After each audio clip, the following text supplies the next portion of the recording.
Rendons-nous au Lomami à présent. Mercredi 25 septembre à Cabinda, les gouverneurs Iron Van Kalombo Moussoko, son vice-gouverneur Célestin Kayembe et les 10 ministres provinciaux de son gouvernement ont déclaré leur patrimoine à la cour d'appel conformément aux prescrits de l'article 24 de la loi numéro 82/012 du 31 juillet 2008 portant principes fondamentaux relatifs à la libre administration des provinces. Suivez ces papiers commentaires.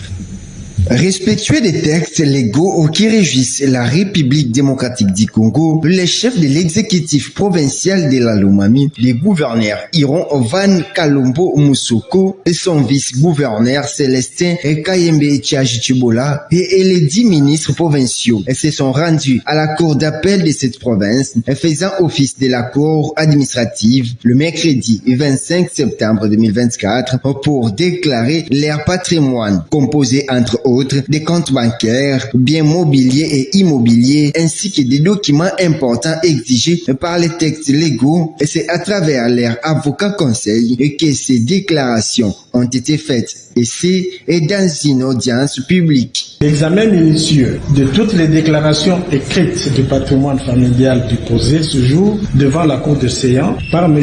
Iron Van Kalombo Moussoko, M. Célestin Kayembe Chibola, ainsi que les ministres provinciaux n'appellent de notre part aucune observation particulière.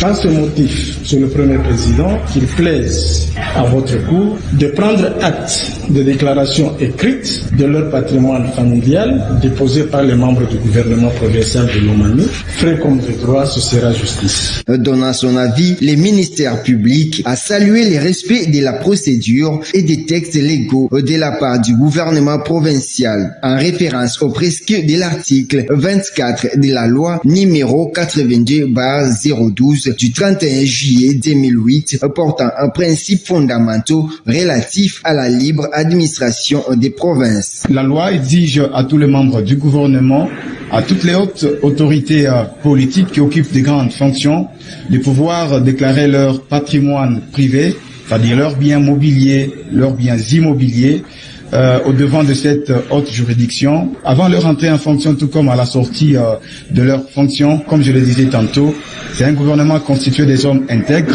des hommes responsables, qui œuvrent pour la probité. C'est ainsi qu'ils se sont dit qu'il fallait se conformer à cet exercice légal pour ne pas tomber dans une irrégularité. Ceci n'est rien d'autre qu'une preuve de transparence qui s'est fixée les représentants du chef de l'État, Félix Antoine Tshisekedi Tshilombo, à Lomami, dans sa gestion, après que toutes les causes aient été prises en délibéré suite à l'avis du ministère